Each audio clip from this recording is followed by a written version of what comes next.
Okay, welcome back. Here's another tutorial. This tutorial is about using ICE. We've been using ICE for a couple months now, and I want to make sure that we are really clear about it right now. Okay, so what is ICE? ICE is a writing strategy for developing your ideas. It stands for, I stands for the introducing of evidence. The C stands for citing the evidence, and E stands for explaining the evidence. What you should be seeing about writing at this point is that evidence is what we use to develop our ideas. Without evidence, our ideas are not developed. They're just simple statements. So where do we get our evidence? Obviously, we're working with text. Okay, so let's look at a simple example to help us really understand what ICE is all about. So the first thing you want to know is that we use ICE to prove a topic sentence. Okay, so the topic sentence that we're going to talk about here is reading is important for success in school. Okay, so here I've put together the text using ICE. And you'll see the first part is highlighted in kind of a orange reddish color text, and then the latter part explaining is in purple. So here's what I wrote. After scoring only 50% on his test, Patrick said, "I didn't understand the words on the test." And then, people struggle to pass test when they are unable to read the words on the test. This proves that reading is important for school success.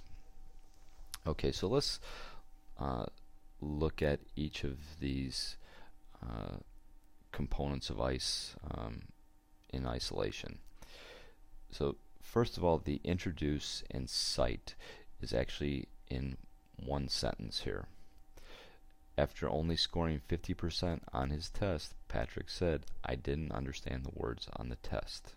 Okay, this combines both the introducing of the evidence and the evidence itself, which is in quotations. Okay, let's take a look at this very closely. When we introduce, we need to make sure that we are including the source. In this case, Patrick is the source.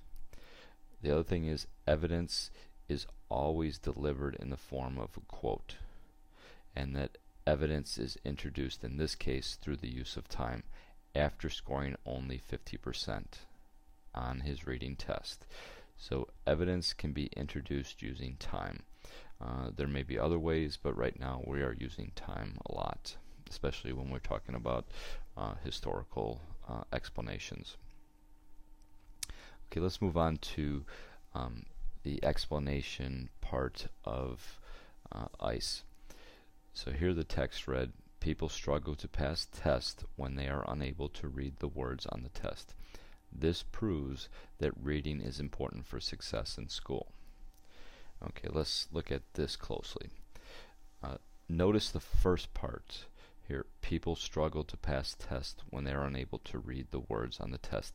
This is an observation based on the evidence.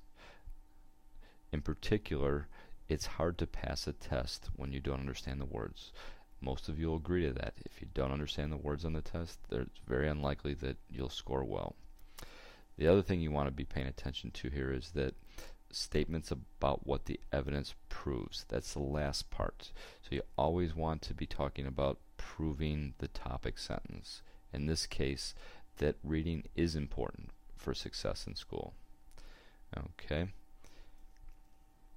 So let's have you try one here. So use ICE to prove this topic sentence.